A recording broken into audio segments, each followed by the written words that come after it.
और IBN 7 में अब वक्त हो रहा है एक ख़ास मुलाकात का, एक ऐसी ख़ास मुलाकात एक ऐसी महिला के साथ जिनके युवा कंधों पर एक बहुत बड़ा बोझ आज से आया है। जी हाँ, स्वाति मालीवाल इस वक्त मेरे साथ मौजूद हैं। स्वाति मालीवाल दिल्ली महिला आयोग की अध्यक्ष बनी है और अध्यक्ष बनने के बाद आज ही उनका पहला दिन है और उन्होंने हमारे लिए ख़ास तौर पर ये वक्त निकाला है। स्वाति जी, शुक्रिया IBN 7 से और हमारे दर्शकों के लिए हमारे साथ जुड़ने के लिए बहुत बहुत शुक्रिया आपका। पहली बात तो बहुत बहुत बधाई हो, आप युवा हैं और एक बहुत बड़ी जिम्मेदारी आपको दी गई है मुख्यमंत्री के द्वारा। आप तैयार हैं? हाँ जी, बिल्कुल मैं तैयार हूँ। क्या प्रायोरिटीज होने वाली है? दिल्ली में आए दिन घटनाएं घट रही हैं। निर्भया कांड में हमने आपको देखा, आप एक एक्टिविस्ट के तौर पर सड़कों पर थी, पुरजोर तरीके से युवाओं के साथ, छात्राओं के साथ आवाज़ उठा रही थी। आज निर्भया के बाद मीनाक्षी भी हो जाता है और अभी भी दिल्ली की स्थितियां, दिल्ली की परिस्थिति, आपको लगता है कि कुछ बदलाव आया है? आप कैसे बदलाव लाएंगी? पहली बात तो मैं ये कहना चाहूँगी कि बहुत ही दुख भरी स्थिति में, बहुत ही दुख भरी घटना के बाद मैंने ज्वाइन करा है। आज जो मीनाक्षी के साथ हुआ है दिल्ली में, ये बहुत ही ज़्यादा एक दर्दनाक स्थिति थी और इतनी गलत बात है कि 2 साल से मीनाक्षी और मीनाक्षी का परिवार पूरी कोशिश कर रहा था अपने आप को प्रोटेक्ट करने के लिए। पुलिस से भी बहुत बार गुहार लगाई, फिर भी उनको कोई प्रोटेक्शन नहीं मिली और उस कारण से उस लड़की को भरे बाजार में एक तरीके से मार दिया गया। ये बहुत ही गंदी घटना है और ना ही ये सिर्फ मीनाक्षी की हत्या नहीं है, एक तरीके से पूरे सिस्टम और सोसाइटी की हत्या को दर्शाता है। और मैं ये भी आपको विश्वास दिलाना चाहूँगी कि अब दिल्ली महिला आयोग सिर्फ कमरों में, सिर्फ ये बिल्डिंग में आपको नहीं दिखेगा। हम लोग पूरी कोशिश करेंगे कि सड़कों पे ज़्यादा से ज़्यादा दिखें, ज़्यादा से ज़्यादा काम हम एक्टिवली आपको करते हुए दिखें। तो ये हमारी पूरी कोशिश रहेगी। आप सड़कों पर दिखना चाह रही हैं स्वाति जी, क्या आप दोबारा उसी प्रोटेस्ट की राजनीति की तरफ जाने की बात कर रही हैं जहां से आप जिसके लिए आप जानी जाती हैं? प्रोटेस्ट की राजनीति क्या होती है? मैं प्रोटेस्ट की कोई राजनीति नहीं कर रही और मैं दूसरी बात ये कहूंगी कि मैं कोई भी राजनीति करने ही नहीं आई हूँ यहाँ पे। ना तो मैं खुद महिलाओं के मुद्दों पे राजनीति करूंगी और ना ही किसी और को करने दूंगी। हम आपको एक्टिवली लोगों के बीच में दिखाई देंगे, ना कि सिर्फ एक कमीशन की बॉडी एक बिल्डिंग के अंदर बैठे हुए आपको। लेकिन ये सब तस्वीरें तो मुझे आज भी याद हैं। माफ करिएगा, आपको बीच में टोक रहा हूँ स्वाति जी। आपके पूर्व जो अध्यक्ष थी बरखा सिंह, वो भी हमको तमाम महिलाओं के साथ, जो पीड़ित महिलाएं थीं, उनके साथ प्रेस कॉन्फ्रेंस करती हुई, उनकी टीम उन तमाम विलेजेस में, उन इलाकों में जाती हुई दिखाई देती थी जहां महिला आयोग के लोगों को भेजा जाता था अध्यक्ष के द्वारा। इसमें कोई नई बात तो आप कह नहीं रही हैं। मैं बस आपको ये विश्वास दिलाना चाहती हूँ कि इस आयोग के द्वारा 8 साल में जितना काम हुआ है उससे कहीं ज्यादा काम हम 8 महीने में करके दिखाएंगे। Let our work speak for itself. बिल्कुल, हम भी यही चाहेंगे कि काम ज्यादा बोले बजाय इसके कि दावे किए जाए। एक चीज़ मैं जो आपसे पूछना चाहूँगा, आपने कहा कि आप राजनीति नहीं करने देंगी, लेकिन आप तो राजनीतिक पार्टी से जुड़ी रहीं, आप एक संगठन के साथ जुड़ी रहीं जिसने एक पार्टी बनाई और वो उसके पार्टी के मुखिया आज दिल्ली के मुख्यमंत्री हैं, इंडिया अगेंस्ट करप्शन आम आदमी पार्टी, और आज आप इसकी अध्यक्ष बन रही हैं महिला आयोग की। आप अरविंद जी के साथ बड़े क्लोज एसोसिएशन में पिछले 5-7 सालों से काम कर रही हैं, तो ये भी तो पॉलिटिकल अपॉइंटमेंट हुआ, ये तो राजनीति हुई। नहीं मानती आप इसको? आपके विरोधी तो कहते हैं ऐसा। देखिए, मैं पहली बात आम आदमी पार्टी की कोई मेंबर नहीं हूँ। मैं 2006 में मैं कंप्यूटर इंजीनियर हूँ। 2006 में अपनी नौकरी छोड़कर झुग्गियों में मैंने काम करना शुरू करा था, राशन के मुद्दे पे काम करना शुरू करा था, सूचना के अधिकार के मुद्दे पे काम करना शुरू करा था और ज़मीन पे महिलाओं के साथ मैंने काम करा है। बहुत लंबे समय से करा है, 2006 से लेकर आज तक मैं यही काम करती आ रही हूँ। मैं एक सोशल एक्टिविस्ट हूँ। मैंने, जैसे आपने बताया, अन्ना हजारे के कोर कमेटी में मैं यंगेस्ट मेंबर थी और मैंने सूचना के अधिकार के नेशनल RTI अवार्ड को भी मैंने लीड करा है। तो इस तरीके का पॉलिसी लेवल और ग्रास रूट्स लेवल का मेरा काम रहा है और मैं आम आदमी पार्टी की ना तो कोई मेंबर हूँ। आम आदमी पार्टी एक आंदोलन की उपज है, उस आंदोलन में मेरा पूरा योगदान रहा है। लेकिन जब ये आंदोलन पार्टी में बना तो उसके बाद मैंने अपने आंदोलन के काम कंटिन्यू करे। मैं पार्टी की मेंबर नहीं बनी, मैं नेशनल एग्जीक्यूटिव में मेंबर नहीं बनी, मैं पूरे देश भर में घूमी, मैंने अलग अलग NGOs के साथ काम किया। शायद इसीलिए आपने मेरा सवाल ठीक से नहीं सुना। मैंने एक बार भी नहीं कहा कि आम आदमी पार्टी के आप सदस्य हैं। मैंने बहुत सोच समझ के अपने शब्द चुने थे और मैंने साफ तौर पर इस बात पे जोर दिया कि आप अरविंद केजरीवाल के बेहद करीबी हैं। आपने अपना पूरा प्रोफाइल जो अभी बताया बीते 40 सेकंड में, उसमें एक बार भी आपने अरविंद केजरीवाल का नाम नहीं लिया। आपने अन्ना हजारे का नाम लिया, आपने सोशल एक्टिविस्ट का होने का नाम लिया, आम आदमी पार्टी का आंदोलन का नाम लिया। क्या मैं ये कहूँ, आज आप ये कह सकती हैं तमाम दर्शकों के सामने कि अरविंद केजरीवाल को आप नहीं जानती हैं, उनका आपके साथ कभी कोई किसी भी तरीके से आपने उनके साथ मिलकर काम नहीं किया है? अगर मैंने उनके साथ मिलकर कभी काम नहीं करा होता तो शायद मैं आज यहाँ बैठी ही नहीं होती। उन्होंने मेरा काम देखा है और उन्होंने मेरे को मेरे काम की वजह से आज यहाँ पे बिठाया है। ये बहुत क्लियर है। मैं पार्टी में कभी इन्वॉल्व नहीं हुई, मैंने आज तक कोई पॉलिटिकल एक्टिविटी नहीं करी। बस ये बहुत क्लियर है कि जब अरविंद जी मुख्यमंत्री बने तो उन्होंने मुझे फ़ोन करके बुलाया कि तुम मेरे सरकार की पब्लिक ग्रीवेंसेस संभालो। पब्लिक ग्रीवेंसेस संभालना कोई आसान काम नहीं होता। दिन की 100-200 कंप्लेंट्स आती हैं, उन्हें बैठ के मैंने किस तरीके से रिजॉल्व करा है मुझे पता है। कितनी मेहनत का काम है, कितनी शिद्दत का काम है। उन्होंने ये मेहनत और शिद्दत देखी, उन्हें लगा कि एक सोशल एक्टिविस्ट की इस पोस्ट पे ज़रूरत है, उन्होंने मेरे को ये, और मैं इसको दोबारा बोलना चाहूंगी, ये मेरी कोई पोस्ट नहीं है, ये कोई प्लम रोल नहीं है, ये एक बहुत ही बड़ी जिम्मेदारी है। और जैसे आपने कहा, मेरे युवा कंधों पे सच में एक बहुत बड़ी जिम्मेदारी आ गई है। 24 घंटे 7 दिन मैं मेहनत करूंगी कि दिल्ली की महिलाएं बिल्कुल सेफ हों और हम जितना ज्यादा काम कर सकें और बिल्कुल इम्पार्शियली काम कर सकें, बिकॉज मैं बिल्कुल समझती हूँ ये कॉन्स्टिट्यूशनल पोस्ट है, ये एक बहुत बड़ी जिम्मेदारी है। और अब मतलब मैं किसी भी तरीके से कोई भी पार्टी का और किसी का पक्षपात करते हुए आपको नहीं नजर आऊंगी। और मैं ये जरूर कहना चाहूंगी, उम्मीद करता हूं आप जो बात कह रही हैं उस पर आप मेरे को खरी एक मिनट उतरेंगी और कंप्लीट करने दीजिए। हम भी ऐसा चाहेंगे स्वाति जी, आप जो कह रही हैं। सुमित जी जी जी बोलिए, आप पहले आप बोलिए। मैं ये कहना चाहती हूँ कि अगर दिल्ली में किसी भी महिला के ऊपर किसी ने भी अगर कोई भी अभद्र शब्द यूज करे या उसकी डिग्निटी को हर्ट करा तो हम उसे बिल्कुल नहीं छोड़ेंगे, चाहे वो किसी भी पार्टी का हो, चाहे वो किसी भी पद पर हो, चाहे वो कितना ही बड़ा क्यों ना हो। तो मैं ये दिल्ली की जनता को विश्वास दिलाना चाहती हूँ। इनफैक्ट मैं तो ये भी कह रही हूँ कि अगर मेरे अपने पति कभी खुदा ना खास्ता इसी बात को आगे बढ़ाता हूँ, इसी बात को आगे बढ़ाता हूँ, तो मैं उनको भी नहीं छोड़ूंगी। कि आपने कहा कि किसी भी पार्टी का हो उसको आप नहीं बख्शेंगे। 2 उदाहरण मैं आपसे लेना चाहूँगा।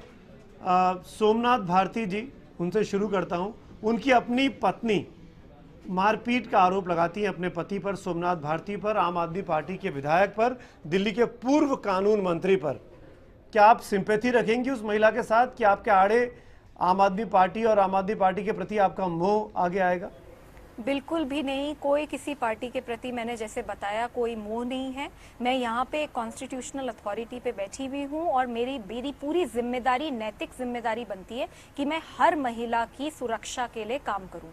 सोमनाथ भारती जी की जो वाइफ हैं लिपिका जी, मैं इनसे मिलूंगी और मैं उसके बाद, लेकिन मैं पूरे एविडेंस और पूरी गवाही और पूरी चीजों को अच्छे से समझकर निर्णय लूंगी।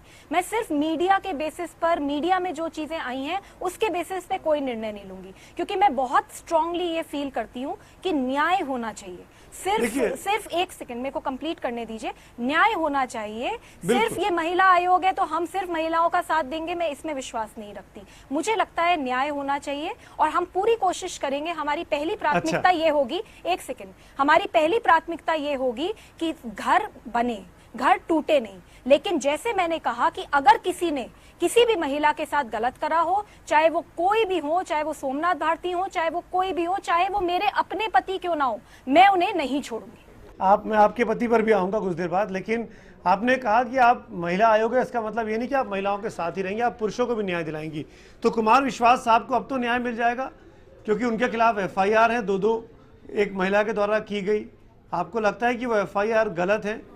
देखिए, मैंने जैसे बताया, मैं दोनों केसेस पे मैंने आज ही ज्वाइन करा है। जब तक मैं इन केसेस के तथ्य पे नहीं जाऊंगी तब तक मैं कोई कमेंट नहीं करूंगी। अभी तक हमारे पास जो भी सूचना है वो मीडिया के बेसिस पे सूचना है, और मीडिया तो आप भी जानते हैं कि काफी बार काफी इश्यूज डिस्टॉर्ट करके बताता है। जैसे मीडिया ने ये बता दिया कि मैं अरविंद केजरीवाल की बहन हूँ, मैं तो अरविंद केजरीवाल की बहन ही नहीं हूँ। तो हो सकता है मीडिया ने बहुत सारी चीजें इन दोनों केसेस में भी अलग तरीके से दिखाई हूँ। जब तक मैं विक्टिम से नहीं मिलूंगी, जब तक मैं इस पूरे एविडेंस को नहीं समझूंगी, मैं इन केसेस पे कोई भी टिप्पणी नहीं करूंगी। लेकिन फिर भी मैं आपको आपको ये विश्वास दिलाना चाहती हूँ कि अगर किसी ने कुछ भी गलत करा है तो उसे बख्शा नहीं जाएगा। ये दिल्ली महिला आयोग है, ये कोई राजनीतिक अखाड़ा नहीं है कि हम लोग यहाँ पे बैठ के राजनीति करेंगे। हम लोग बिल्कुल राजनीति नहीं करेंगे और महिलाओं के मुद्दों पे मैं कोई राजनीति नहीं होने दूंगी। क्या आपको लगता है कि महिला आयोग में, दिल्ली महिला आयोग में अब तक राजनीति होती रही, राजनीति जमकर की गई इस मंच के द्वारा?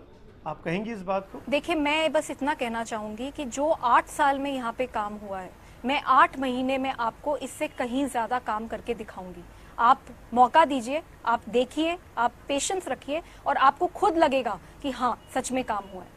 और मैं आपके फीडबैक से भी काम करूंगी। मैं मीडिया को भी अपील करती हूँ, मैं दिल्ली के सारे लोगों से अपील करती हूँ कि अपने अच्छे अच्छे आइडियाज लाके यहाँ पे दीजिए, हम सबको साथ मिलके तो काम आप कह रही थी कि मीडिया डिस्टॉर्ट करता है, अब आप मीडिया का फीडबैक इंतजार करेंगे। स्वाति जी, कॉन्ट्राडिक्शन नहीं है क्या? नहीं नहीं, मैं ये नहीं कह रही, आप शायद मुझे गलत तरीके से समझे। मैं ये नहीं कह रही कि मीडिया हमेशा डिस्टॉर्ट करता है, लेकिन डेफिनेटली मीडिया में काफी बार आपको भी पता है कि कुछ चीजें जब कोई किसी तरीके से वर्जन उसको दिखाता है तो हो सकता है ठीक से ना हो। अगर मैं आज यहाँ पे बैठकर किसी के बारे में टिप्पणी करूं एक कॉन्स्टिट्यूशनल पोस्ट पर जब मेरे पास तथ्य नहीं हो तो वो सही नहीं है। और मीडिया का फीडबैक बहुत इंपॉर्टेंट है। मीडिया हम जैसे लोगों को हर समय अकाउंटेबल रखता है and media is a very very important pillar of our democracy and I really really respect that. मैं तो इनफैक्ट ये चाहूंगी, लेकिन स्वाति जी इस बात को बताइए, जब आप पे ये इल्जाम लगे, एक सेकंड कंप्लीट करने दीजिए। आप पे जब ये इल्जाम सुमित जी लगे कि एक आप सेकंड कंप्लीट करने दीजिए प्लीज। जी चलिए। मैं ये कहूंगी, मैं ये चाहूंगी कि जब जब हम भी कुछ गलती करें आप प्लीज उसे दिखाएं, आप हमें भी बताएं, आप फीडबैक दीजिए, आप अच्छे से फीडबैक दीजिए और मैं पूरा ट्रस्ट करती हूँ कि हम लोग साथ मिलकर अच्छा काम नहीं नहीं नहीं नहीं नहीं नहीं स्वाति जी, आई होप कि ये बहुत सोच के आप बोल रही है, क्योंकि हम जब ऐसी कुछ चीज दिखाने की कोशिश करते हैं ना कि आम आदमी पार्टी में ये गड़बड़ हो गया, आम आदमी पार्टी को ऐसे नहीं करना चाहिए था, तो हम लोगों को कहा जाता है कि हम बीजेपी के या कांग्रेस के एजेंट हो गए हैं। आपके बड़े नेता शर्तें लगानी शुरू कर देते हैं कि आप अगर इस तरह के सवाल करेंगे तो हम आपके शोज में नहीं आएंगे। तो ये कहना तो बड़ा मेरे लिए दिक्कत है कि आपको हम टोक पाएंगे कि नहीं टोक पाएंगे, सुमित जी, क्योंकि ये मैं बहुत ज्यादा परेशान रहता हूँ। मैं आपको ये याद दिलाना चाहूंगी कि आप अब एक मतलब कॉन्स्टिट्यूशनल पोस्ट पे बैठे हुए महिला से बात कर रहे हैं। मैं कोई आम आदमी पार्टी से नहीं हूँ और मैंने आपको पहले भी बताया मैं आम आदमी पार्टी की मेंबर भी नहीं हूँ। मैं कहीं से भी आम आदमी पार्टी से दूर दूर तक रिलेटेड नहीं हूँ और मैं बहुत स्ट्रांगली फील करती हूँ, ये मेरी अंदर की प्रॉपर फीलिंग है। मैं चाहूंगी आप मुझे क्रिटिसाइज करें, मैं चाहूंगी आप मुझे बताएं कि मैं कहाँ गलत हूँ, मैं चाहूंगी कि मैं हमेशा सही हूँ और हर इंसान हर समय सही नहीं होता। हो सकता है मैं कुछ गलती करूँ, मैं बिल्कुल वेलकम करूंगी अगर आप मेरे को ये बताएंगे कि मैंने कहाँ कहाँ गलती करी और मैं पूरी कोशिश करूंगी सुधारने के लिए। आपको उस दिन कैसा लगा, आज से 3-4 दिन पहले, जब ये खबर आई कि आपको महिला आयोग का अध्यक्ष बनाया जा रहा है और फिर ये कहा गया कि क्योंकि आप नवीन जयहिंद साहब की पत्नी हैं जो कि आम आदमी पार्टी के बड़े नेता हैं, अरविंद केजरीवाल के करीबी हैं, इस वजह से आपको ये पद दिया गया। क्या आपके आत्मसम्मान को ठेस लगी थी? ये बहुत ही ज्यादा एक पुरुषवादी सोच हमारे सोसाइटी की दिखाती है जो ये हुआ है। मैंने 2006 से काम करा है। 2006 में अपनी एक अच्छी खासी नौकरी छोड़कर मैंने जैसे बताया मैंने बहुत काम करा है। 2013 में मेरी एक कोलीग से एक शादी हुई। शादी तो सबकी होती है। उसके बाद 2013 के बाद आप पीसीआरएफ के साथ आई थी ना सबसे पहले, जहां आपको सैलरी भी मिलती थी? बिल्कुल गलत बात है। मैंने हमेशा से वॉलंटियर करा है परिवर्तन के साथ। मैंने कभी भी पीसीआरएफ से कोई भी सैलरी नहीं ली है। आप प्लीज थोड़ा सा चेक कीजिए। ये गलत धारणा है सब लोगों के अंदर कि मैं कोई पेड एम्प्लॉय थी। मैं तो कभी पेड एम्प्लॉय थी ही नहीं। मैं तो बस मतलब एक मेरे कुछ दोस्त हैं जो मुझे 10,000 रुपए महीना का दे देते थे और मैं उससे अपनी पूरी जिंदगी चलाती थी, उससे टेलीफोन बिल भी निकालती थी, सब कुछ करती थी। मैंने जिंदगी भर वॉलंटियर करा है सर। मैंने कभी भी पीसीआरएफ में कोई भी एक पैसा आप मेरे नाम पे दिखा दें पीसीआरएफ में तो मैं मतलब इट्स नॉट ट्रू। सो मैं जो बता रही थी आपको कि ये मैं माफी चाहता हूँ, ये मैंने इसलिए बोला कि आपके अपने पुराने साथी शाजिया इल्मी, प्रशांत भूषण, उन सब ने कहा था ये तमाम बातें। शायद उनको खबर आई थी, शायद उनको पूछा नहीं, शायद उनको सूचना नहीं होगी। ठेस लगी थी? मैं वही आपको बता रही हूँ कि आत्मसम्मान को मेरे ही ठेस नहीं लगी। मुझे लगता है कि ये किसी भी महिला के लिए बहुत गलत बात है। ये एक बिल्कुल पुरुषवादी सोच है। ये पेट्रियार्कल माइंडसेट है हमारी सोसाइटी का कि एक लड़की अपने आप में कुछ नहीं है। वो या तो किसी की पत्नी है या किसी की बहन है या किसी की बेटी है, तब उसकी कोई आइडेंटिटी होती है। मैंने 2006 से लेकर आज तक जितना काम किया वो खत्म हो गया क्योंकि 2013 में मेरी शादी हुई है किसी के साथ, ये तो बड़ी अजीब बात है। तो ये बहुत, मैं इसके लिए बहुत स्ट्रांगली मैं इस पे ऑब्जेक्ट करती हूँ। और मैं ये साफ बता दूं सुमित जी कि मैं सिर्फ इसलिए ऑब्जेक्ट नहीं कर रही क्योंकि आज मैं क्वेश्चन पे हूँ। अगर ये किसी भी महिला के साथ होगा तो ये बहुत गलत है। मैं एक लड़की हूँ, एक महिला हूँ, मेरी अपनी एक आइडेंटिटी है, मेरे हस्बैंड हैं, मैं उनसे बहुत स्नेह रखती हूँ, उनसे प्यार करती हूँ, लेकिन इसका मतलब ये नहीं होता कि उनकी आइडियाज और उनके थॉट्स मेरी जिंदगी में मेरे को इन्फ्लुएंस करेंगे। उनका एक अलग काम है, मेरा एक अलग काम है। उनका एक अलग स्टेचर है, मेरा एक अलग स्टेचर है। हम दोनों अलग तरीके से काम करते आए हैं, लेकिन हम दोनों साथ हैं। इसका मतलब ये है कि अरविंद केजरीवाल ने नवीन जयहिंद की बीवी को, नवीन जयहिंद को खुश करने के लिए करा, तो ये बहुत ही गलत बात है। अगर आप लोग थोड़ा अगर रिसर्च करेंगे तो बस मेरी शायद गलती इतनी रही है कि 2006 से मैंने इतना काम करा, लेकिन मैं कभी मीडिया के सामने नहीं आई। लोग थोड़ा सा काम करते हैं, इतना डिंडोरा पीटते हैं कि जैसे पता नहीं क्या हो गया। मैं तो पता नहीं कहाँ कहाँ अकेले पूरे देश भर में मैंने ट्रैवल करा है। बिहार में आप जब 2006 से लेके 2015 तक कभी मीडिया के सामने नहीं आई, कभी आपने कोई बड़ा जिम्मेदारी ओहदे वाला पद ऐसा काम नहीं किया जिसमें मीडिया से आपको इंटरैक्ट करना पड़े। अब आपने ये जिम्मेदारी क्यों ली जिसमें आपको 24 घंटे मीडिया के कैमरों के सामने रहना है और मीडिया के सवालों का जवाब देना है? ये जिम्मेदारी आप क्यों ली, क्यों आपने ये इस जिम्मेदारी को स्वीकारा? मैं पहली बात एक बात ये बताना चाहूंगी कि मैं बहुत ही ज्यादा अहम पदों पर थी। मैं इंडिया अगेंस्ट करप्शन की यंगेस्ट कोर कमेटी मेंबर हूँ। पूरे देश में इंडिया अगेंस्ट करप्शन की एक वेव थी, उस वेव को क्रिएट करने में मेरा बहुत बहुत योगदान रहा है।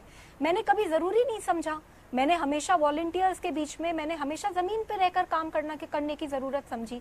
आज मुझे ऐसी जिम्मेदारी मिली है जिसमें मुझे मीडिया के सामने आने की जरूरत है, तो मीडिया के सामने आ रही हूँ। मैं इस चीज में बिल्कुल विश्वास नहीं रखती कि मैं सिर्फ कर्म में विश्वास रखती हूँ। मुझे लगता है अच्छा काम करो और वो जिंदगी में आपको पे करेगा। अब मैंने अपनी जिंदगी में बहुत काम किया, बहुत तरीके से, बहुत जगहों पे सैक्रिफाइसेस करे, और मेरे को आज इस प्रकार की जिम्मेदारी दी गई है। आज मुझे जरूरी लग रहा है कि मुझे अपनी बात मीडिया तक पहुंचानी है, तो मैं आज मीडिया के सामने हूँ।